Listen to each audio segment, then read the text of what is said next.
By the way, of just how mad the world got during COVID and what those who enforced it all are asking us to now forget.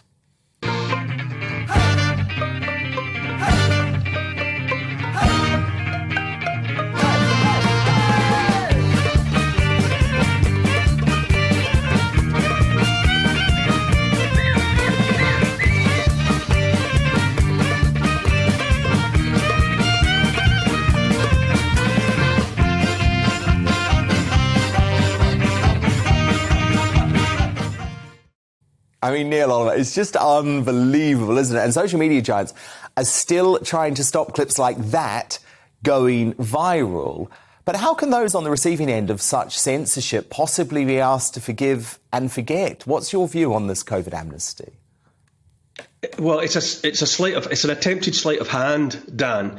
It's a transparent attempt to have the rest of us, those upon whom it was inflicted, admit or accept somehow that what they did to us was okay. And it's interestingly, I think it's as close as we've got so far to the other side admitting that they were wrong. The thing is, though, amnesties follow horrendous crimes. You know, when there's a school shooting, there's a call for a gun amnesty. You know, after the Rwandan genocide, there was truth and reconciliation, and then there was an amnesty to put things behind. So it's an admission that something went terribly wrong. However, they've got it back to front. The perpetrators of the wrong, the perpetrators of the crime, don't get to call for the amnesty. If there was to be an amnesty, it would be offered by the wronged party, who had decided that they were ready to forgive.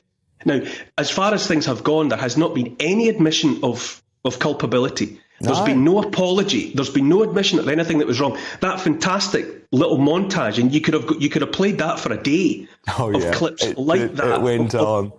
Of the horror that was inflicted. And you know, on a more personal level, you know, when the lockdown meant that myself, you know, we got no furlough. The mainstream of my work just ceased to exist. You know, my wife and I had to work out pretty damn quick how we were going to, you know, continue to earn a living and pay the mortgage. And that was true for uncounted thousands, millions of people all around the world who were just cut out by all of this. And at the same time, for asking questions, we were demonised, ridiculed.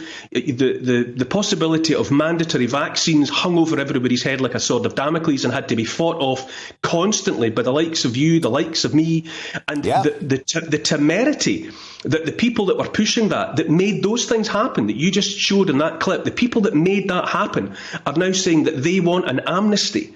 Well, for a big start off, how about an apology and an admission that what they did was unforgivable? Well, indeed, because we have folk like, let's use the example of Piers Morgan, Neil, who say, oh, the facts have changed. But I'm sorry, the facts have not changed. You and I were privy to exactly the same information as hysterics on other broadcasters, and we looked at those facts, we spoke to the right experts. I don't believe the facts have changed at all, actually. All that's changed is that the public are no longer buying into the fear porn that was shoved down their throat for 2 years. You mentioned Piers Morgan. You know, the likes of Piers Morgan, the likes of Susanna Reid's sidekick, the likes of Andrew Neil, they jumped on a bandwagon. What happened there was those people weren't changed. They weren't responding to facts. What happened there was their inner character was revealed.